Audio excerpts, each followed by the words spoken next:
Before this video gets underway, I have to make myself very clear. This may not happen. This information, these ideas, these tweets, they may not be correct. And that's the beauty of going out there and doing the job that I do. I am not a reporter. I'm not a journalist. I don't go out there and say that things are happening. I just react and respond to stuff that I see online. And for now, you can say, oh, Lego's going out there making another video about some rumor that popped up. And oh, he's profiting off of it. Yeah, he's a bad YouTuber for doing this. Okay, like, fine, you can say whatever you want, but that doesn't change the fact that this is, right now, all that we have. And it's getting some traction. A lot of people are responding to this. I saw it. I wanted to respond to it too. And I also wanted to do some extra, do you want to even say research? Is that proper here? Into the source as to where everything is coming from and why there is some sort of a buzz building up around this tweet. So, yeah. People are going to get pissed off that we're making a video about some rumor, but we'll make the real video when Patrick Kane does sign. Capiche? We'll go out there and do everything when everything happens, but the rumors sometimes can be as fun as the actual news, because NHL Rumors 24/7, yes, super legit source with 312 followers, went out there and tweeted this earlier yesterday that they're hearing that Patrick Kane will be a New York Ranger on July 1st. Drury and his agent have been working away at agreeing to a contract, and it's progressing very well. Kane will be coming back to New York. Now, normally, I wouldn't go out there and make random-ass YouTube videos about random-ass accounts with fewer than 1,000 followers going out there and tweeting stuff, even if they do get 92,000 views and 424 likes. But the reason I'm giving a spotlight here is because if you go over to NHL Rumors 24/7's Twitter account, they did have some posts earlier on in their timeline that I thought were very interesting. This tweet was made on May 21st, 10:50 a.m. Sheldon Keefe has been named the New Jersey Devils head coach, per source.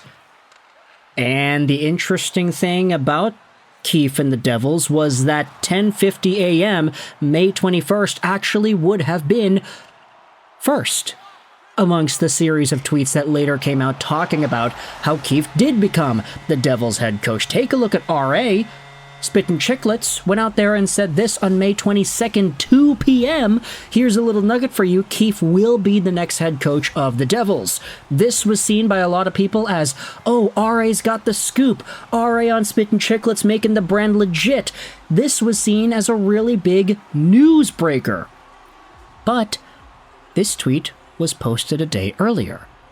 Furthermore, you had yourselves Pierre LeBrun saying the same thing also a day later, so NHL Rumors tweeted out about Keefe on May 21st, 10:50 a.m. RA did it the next day, Pierre LeBrun did it the next day, Devils expected to make the Sheldon Keefe hire tomorrow. Keefe had a 2-year extension kicking him with the Leafs next season, but the Devils ripped that up and signed him to a fresh 4-year deal. Hint, they got a raise over what the 2-year extension would have paid. Now, there also was another tweet made by NHL Rumors saying on June 19th, 8:30 a.m. that Barclay Goodrow had been claimed by the San Jose Sharks, per source. Now, if you remember the timeline as to how everything went down, Barclay Goodrow and the waiver wire situation of that time would not have been published until 11 a.m. That's just when the normal timeline cycle of waiver wire pickups and everything gets finalized and published. Chris Johnston went out there and tweeted out about Barclay Goodrow getting claimed on waivers June 19th, 11 a.m. So, just 3 hours beforehand, this Twitter account went out there and tweeted the same thing. Now, to this tweeter's credit, there also was a potential idea floating around that Goodrow could have gotten claimed by the Sharks. This was talked about by New York beat reporters from the night before. So maybe this take right here, this tweet, this statement, was not actually fully validated from a source, but either way, there's enough going on over here where I do think that it is noteworthy to bring this idea up, considering the source has gotten 2 out of 2 things correct in the past, and that this has gotten a lot of traction and a lot of people going out there and talking about what exactly a Patrick Kane reunion in New York could look like. Now, I get it. You could go out there and say that this was an idea that we didn't even need to go out there and talk about some sort of a rumor or whatever to talk about. Patrick Kane and his services will be very, very important for a team like the New York Rangers, for example, where he already was a fairly good point producer with them. 6 points in 7 games in the playoffs last year as they lost to the Devils, and 12 points in 19 games in the regular season with the Rangers. Just imagine what he could do playing a full year, healthy and beside Artemi Panarin. I am sorry to Alexis Lafreniere. He'll probably take himself a little bit of a step up. Maybe he'll play with Kreider and Zibanejad, who really knows? And Panarin can play with Kane instead. There could be a little reunion of that synergy there, try to bolster up everything in the Rangers forward core. We know they need the talent up front.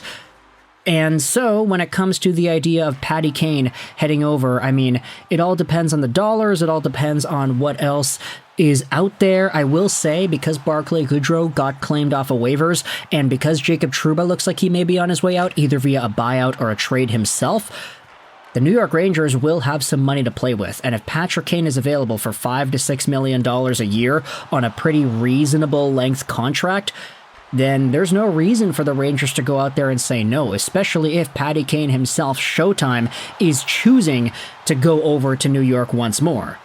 He had to choose once. That's when he got traded there from Chicago last year. But now he's in the spot where if you wanted to compare teams, you want to talk about playoff success, you want to talk about opportunity in the lineup, you can say that Detroit and New York offer very similar things. The money might be a tad better in New York, depending on how much money they free up. The opportunity might be better in Detroit, if you really wanted to say that he could be one of the top players in the Wings forward core. But team success also matters here for a guy like Kane, who is 35 years old. So it doesn't really just boil down to individual success and line mates. I think the fact that the Rangers are so further along in their progression compared to Detroit at this time, it makes a lot of sense if a guy like Kane were to choose New York instead of Motown. Let's go out there and see what some of these replies are saying. Trust, keeping the no-quit New York core, LOL. They just don't get it. Kane is not the answer. Some people are disagreeing with it. This is called tampering. Okay, I don't know if it's tampering. This source isn't really, verified or anything. But there is a lot of a response going on over here. Let's view the post engagements and look at the quotes. I remember it all too well. Johnny Lazarus went out there and said, hey. Regarding Patrick Kane not costing any assets and assuming the numbers are amicable, especially from the Rangers' POV, the most important question is, does he make the Rangers better? My answer is yes, therefore it is a positive. So there is some optimism going around here. It really depends, though, on who you decide to let this be known to, because there are a lot of people going out there and saying yes, a lot of people saying no. But at the end of the day, this was an idea floating around there. I wanted to discuss this on the YouTube channel, and to end things off once more, before we finalize this video, press publish and everything, I will say, if Patrick Kane signs in Detroit, if he goes elsewhere, if he does not go to the Rangers, then that is okay. That's fine. We'll go out there and make another video when he does sign. But for now, this is what we got. People are talking about Kane and the Rangers, and this tweet was one of the ones that went out there and pushed that. So I thought it was an interesting opportunity to explore a Twitter account that for some reason got some stuff correct in the first place. Not saying they're 100% legit, I'm just saying that there is a reason to go out there and acknowledge this voice. Plus, the tweet got 100,000 views, and a lot of people were talking about this. So let me know your thoughts in the comment section below about the idea of Patty Kane heading over to the New York Rangers and how this seems to be one of the ideas floating around there. No conclusions, of course, but for now, this idea has entered the battleground. Let me know your thoughts in the comment section below. I hope you enjoyed this video. And bye.